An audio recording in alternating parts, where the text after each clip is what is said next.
भारत के प्रधानमंत्री नरेंद्र मोदी, यूपी के सीएम योगी आदित्यनाथ, असम के सीएम हिमंता बिस्वा शर्मा, उत्तराखंड के सीएम पुष्कर सिंह धामी और आरएसएस, बजरंग दल, विश्व हिंदू परिषद जैसे तमाम संगठनों पर अमेरिका प्रतिबंध लगाए, विदेशों में इनकी संपत्तियों को जब्त करे, यानी ये लोग अमेरिका जैसे देश में घुस न पाए और इनके खिलाफ कार्रवाई हो। ये डिमांड अमेरिका के एक सरकारी आयोग के सामने की गई है और भाजपा तथा आरएसएस के और अन्य हिंदुत्ववादी संगठनों के नेताओं के कारनामों को एक एक करके गिनवाया गया है। पूरा रिकॉर्ड, पूरे आंकड़े प्रस्तुत किए गए हैं कि किस तरीके से ये लोग भारत में मानवता को बर्बाद कर रहे हैं और तो और इस बर्बादी के खिलाफ बोलने वालों को निशाना बनाया जा रहा है, भारत में भी विदेशों में भी। यहाँ के अल्पसंख्यकों का जीवन कैसे संकट में डाला जा रहा है, ये भी बताया गया है। और इतना ही नहीं, इन नेताओं और संगठनों के अलावा देश और दुनिया की बड़ी बड़ी कंपनियों जैसे Tata, Mahindra, JCB, caterpillar, Hyundai जैसी तमाम बड़ी बड़ी कंपनियों के खिलाफ भी जांच की डिमांड की गई है। ये डिमांड किसने किया है, किसकी गवाही हुई है, कहां किया गया है, किस तरह से सैंक्शंस की मांग की गई है और इन सैंक्शंस के भीतर क्या क्या हो सकता है, क्यों भारत को सीपीसी घोषित करने की डिमांड की गई है, सीपीसी होता क्या है, तमाम नेताओं और संगठनों की संपत्तियों को जब्त और अमेरिका में एंट्री की डिमांड क्यों की गई है, इन सबको एकदम आसान भाषा में समझेंगे। ये भी देखेंगे कि साल 2002 के दंगों के बाद अमेरिका ने मुख्यमंत्री नरेंद्र मोदी पर जो बैन लगाया था वो क्या था और अभी जो डिमांड हुई है ये क्या है, यानी दोनों में फर्क क्या है। अमेरिका के सरकारी आयोग के सामने भारतीय नेताओं और हिंदुत्ववादी संगठनों के बारे में जो बातें कही गई हैं, इनका जो रिकॉर्ड परोसा गया है उसे देखकर सुनकर आप सब शर्म से पानी पानी हो जाएंगे। इतना ही नहीं, इस रिपोर्ट में हम बंगाल की ताजा कहानी भी देखेंगे जो भाजपाई सत्ता का प्रभाव दिखाती है। हम भारत के सुप्रीम कोर्ट का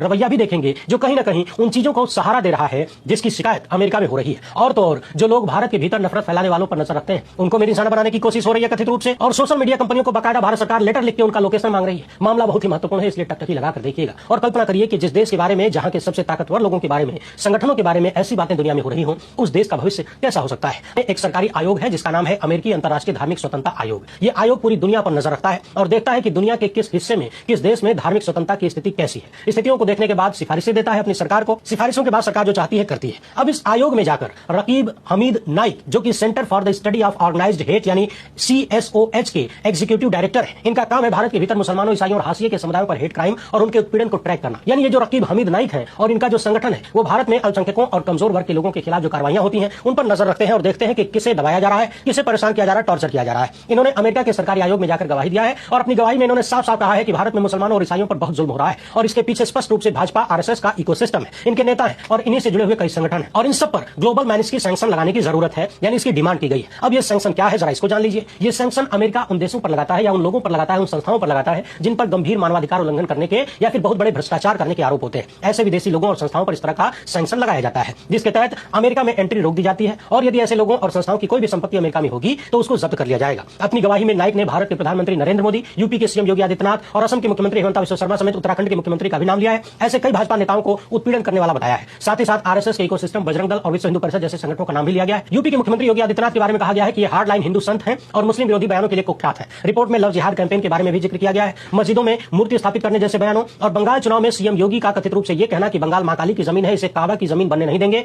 इन सारे बयानों का जिक्र किया गया है। कथित रूप से अपनी गवाही में इन्होंने अमेरिकी आयोग को यह भी बताया कि योगी आदित्यनाथ के जो फॉलोअर्स हैं, यानी इनको जो फॉलो करते हैं, उन्होंने मुस्लिम महिलाओं को कब्र से निकालकर उनके साथ दुष्कर्म करने जैसी बातों को दोहराया है। यानी इतने गंभीर आरोप नाइक ने अपनी गवाही में लगाया है। वहीं असम के मुख्यमंत्री हिमंता बिस्वा शर्मा पर भी आरोप लगाया गया कि वो बार बार मुसलमानों को निशाना बनाते हैं, मुस्लिम वोटर्स को हटाने की बात करते हैं, धर्म के आधार पर परिवार नियोजन की मांग करते हैं, लोगों को भगाना और घरों को ढाने जैसे कार्य करते हैं। इस रिपोर्ट में हिमंता बिस्वा शर्मा के उस वीडियो का भी जिक्र किया गया है जिसमें उन्हें एआई द्वारा प्रतीकात्मक रूप से मुसलमानों पर गोली चलाते हुए दिखाया गया। पिछले दिनों यह वीडियो खूब वायरल हुआ था, खुद भाजपा ने ही अपने ट्विटर हैंडल से शेयर भी किया था। नाइक ने अपनी गवाही में कहा कि भारत में इन लोगों की सरपरस्ती में अल्पसंख्यकों के खिलाफ ऐसी चीजें अफसरशाही में भी कायदे से बैठा दी गई हैं। कानूनों का अपने हिसाब से दुरुपयोग किया जाता है, बल्कि ऐसा करने में कानून कई बार सहायक हो जाते हैं और स्थिति गंभीर होती जा रही है। नाइक ने आरोप लगाया कि भारत में जो हो रहा है यह सिर्फ भीड़ की हिंसा नहीं बल्कि कानून, प्रशासन, पुलिस और राजनीतिक भाषणों से जुड़ा हुआ एक व्यवस्थित प्रेशर है, यानी सिस्टमैटिक ढंग से सब कुछ किया जा रहा है। नाइक ने यह भी बताया कि होलोकॉस्ट मेमोरियल म्यूजियम ने अपने अर्ली वार्निंग प्रोजेक्ट के हिसाब से भारत को 168 देशों में से चौथे नंबर पर रखा है। सोचिए, 168 देशों की लिस्ट में भारत को चौथे नंबर पर होलोकॉस्ट म्यूजियम ने रखा कि यहां पर रिस्क बहुत ज्यादा है, कभी भी मास किलिंग हो सकती है। यानी लोगों के भीतर इतनी ज्यादा नफरत भर दी गई है कि कभी भी एक दूसरे के साथ हिंसक हो सकते हैं धार्मिक आधार पर, यानी बहुत सारे लोगों को मौत के घाट उतारा जा सकता है नफरत के कारण। इसके साथ ही नाइक ने बहुत सारे आंकड़े भी दिए। असम के बारे में अपनी गवाही में इन्होंने आरोप लगाया कि साल 2021 से 2026 के बीच भाजपा सरकार ने कम से कम 33 बार लोगों को जबरदस्ती बेदखल किया, यानी उनको घरों से भगाया, जो कि ऑन रिकॉर्ड है 33 बार, यानी लिखित में है। और इसमें 22,000 से ज्यादा घरों को तोड़ दिया गया,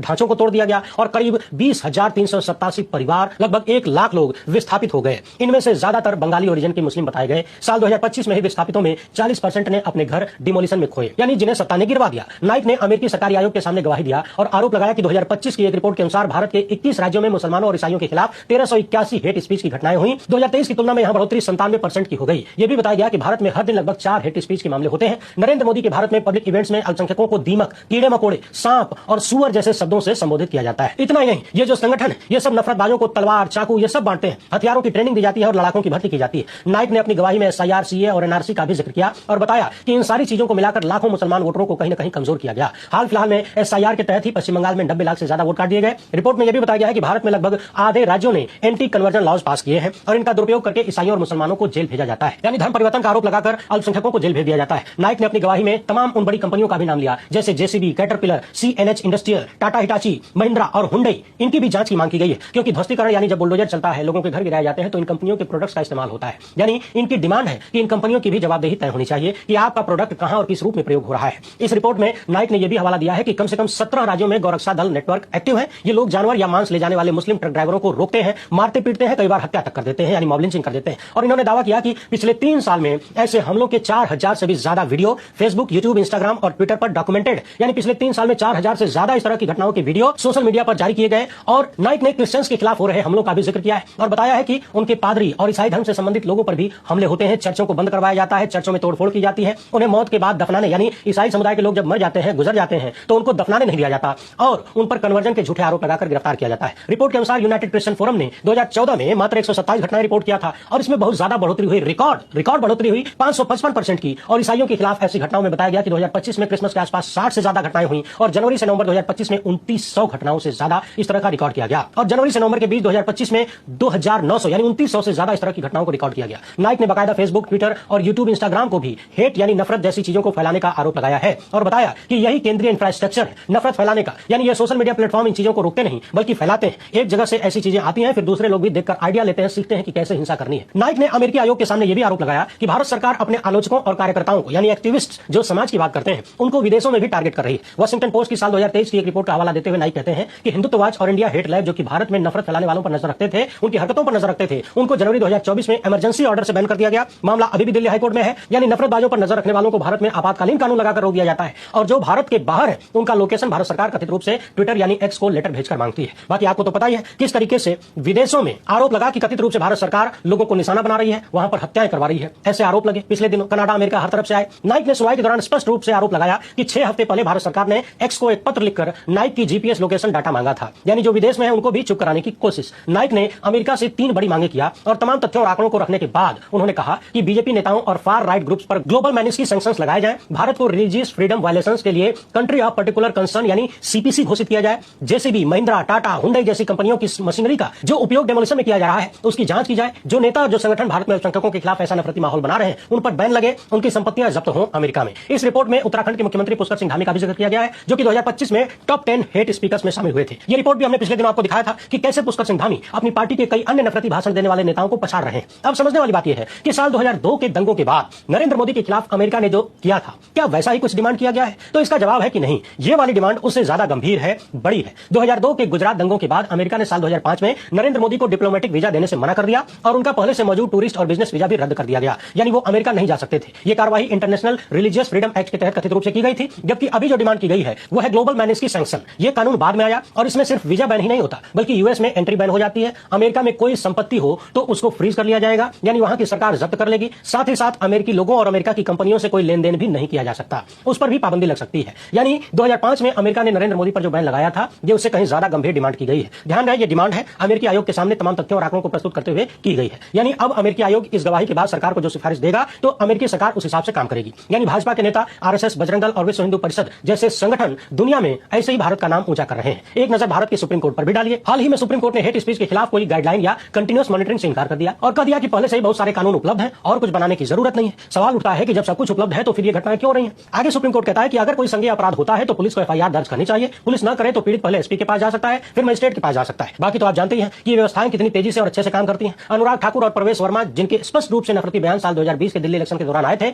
इनके खिलाफ वृंदा करार सुप्रीम कोर्ट गई। 5-6 साल तक मामला लटका रहा और अब सुप्रीम कोर्ट ने कह दिया कि इसमें कोई संज्ञेय अपराध बनता ही नहीं है। आपको याद होगा हरिद्वार में धर्म संसद लगाई गई, इसमें भी ढेर सारी नफरती बातें की गई, हिंसा भड़काने वाली बातें की गई। मामला सुप्रीम कोर्ट पहुंचा तो सुप्रीम कोर्ट ने पीआईएल को ही खारिज कर दिया और कह दिया कि तमाम रेमेडीज पहले से उपलब्ध है, यानी एसआईटी बनाने की कोई जरूरत नहीं है। जबकि वही सुप्रीम कोर्ट देश के बड़े सेठ के बेटे का मामला जब आता है तो 21 दिन के भीतर कमेटी बना देता है, रिपोर्ट आ जाती है कमेटी की, सुप्रीम कोर्ट में रिपोर्ट दाखिल भी हो जाती है और सुप्रीम कोर्ट उस पर फाइनल ऑर्डर भी दे देता है और सेठ के बेटे को परमानेंट रिलीफ भी मिल जाती है। ये भी 21 दिन के भीतर सेठ के मामले में हो जाता है और नफरती चिंटुओं के मामले में 6 साल बाद सुप्रीम कोर्ट कहता है कि कुछ करने की जरूरत नहीं है। इसी तरह सुदर्शन न्यूज नाम के चैनल पर जब यूपीएससी जिहाद जैसी चीजें फैलाई गई तब भी इसके खिलाफ कोई निर्णायक कार्रवाई नहीं हुई। इस शो के बाकी एपिसोड को रोक दिया गया, लेकिन जो फैल चुका था उसके खिलाफ कोई एक्शन नहीं हुआ। यानी अमृत काल में एक नया न्यू नॉर्मल बन गया है। अदालतें बहुत करती हैं तो आगे करने करने से रोक देती हैं, जो पीछे कर दिया उसके लिए कोई सजा नहीं, उसके लिए बल्कि इनाम मिल जाता है बाकी तरफ से। इतना नहीं, गोदी मीडिया के तमाम नफरती लपटझंडिसों को आपने देखा है कि वो पिछले 12 साल से क्या कर रहे हैं, किसी के खिलाफ कोई एक्शन नहीं होता। इस रिपोर्ट में विस्तार से बताया गया है कि किस तरीके से नफरत के खिलाफ देश की सर्वोच्च अदालत ने अमृतकाल के भीतर काम किया है। भारत में मुसलमानों और अल्पसंख्यकों का हाल जानना है तो ये रिपोर्ट भी देख लीजिए। हाल ही में पश्चिम बंगाल का चुनाव हुआ, चुनाव के परिणाम 4 मई को आए और इसके तुरंत बाद पश्चिम बंगाल में हिंसा का दौर शुरू हो गया और 4 दिन के भीतर 34 हिंसक घटनाएं हुई जिन्हें दर्ज किया गया। जो दर्ज नहीं हुई वो न जाने कितने, यानी 4 से 7 तारीख 2026 के बीच ये हमले हुए। मुख्य रूप से ये हमले मुसलमानों के खिलाफ, टीएमसी समर्थकों के खिलाफ और कैटल मार्केट यानी जानवरों का व्यापार करने वालों के खिलाफ किए गए। ध्यान रखिएगा, ये रिपोर्ट केवल 4 से 7 मई की है, उसके बाद के आंकड़े इसमें शामिल नहीं है। और 4 दिनों के भीतर 2 लोगों की मौत हुई, कम से कम 50 मुसलमानों को शारीरिक और अन्य तरीके से नुकसान हुए, 54 संपत्तियों पर हमला किया गया, 4 जगह ध्वस्तीकरण किए गए, 3 जगह बुलडोजर चलाए गए, 10 मस्जिदें, मुसलमानों की 8 दुकानें और तमाम जगहों पर हमले किए गए। बाकी देश भर में अल्पसंख्यकों के खिलाफ जो कार्रवाइयां हो रही हैं, कौन लोग कर रहे हैं, किस तरीके से कर रहे हैं, किस हद तक कर रहे हैं, ये सब हमने लगातार आपको दिखाया है। अमेरिकी आयोग के सामने नाइक ने तो सिर्फ भाजपा, आरएसएस और तमाम नफरती संगठनों का नाम लिया है, जबकि कायदे से निहारेंगे तो पूरी व्यवस्था और तमाम संवैधानिक संस्थाएं भी इसमें शामिल नजर आएंगी, यानी उन संस्थाओं में बैठे लोग शामिल नजर आते हैं। वरना सोचिए, जब पश्चिम बंगाल में जाकर भाजपा के तमाम नेता नफरती भाषण दे रहे थे तो चुनाव आयोग क्या कर रहा था? यदि ज्ञानेश कुमार ने उन्हें रोकने की कोशिश किया होता, नफरती बयान देने वालों को बैन किया होता, उनके खिलाफ कार्रवाई की होती, तो शायद बंगाल में इतनी आग न लगती। देश की अदालतों ने समयबद्ध तरीके से यदि नफरत फैलाने वालों के खिलाफ काम किया होता, उन्हें सजा दिया होता, उन पर बैन लगाया होता, तब भी शायद स्थिति यहां तक नहीं पहुंचती और अमेरिका में इस तरह हमारी छिछाल इधर नहीं हो रही होती। हम चिंताजनक स्थिति वाले देश में न होते, विशेष चिंता वाले देश में न होते, हमारे बड़े बड़े नेताओं की ऐसे बदनामी न होती, जो खुद को राष्ट्रवादी कहते हैं, उन संगठनों के मुंह पर इस तरह से कालिख न पुतती। वैसे आप इस मामले पर क्या सोचते हैं, अपनी राय कमेंट बॉक्स में जरूर लिखिएगा।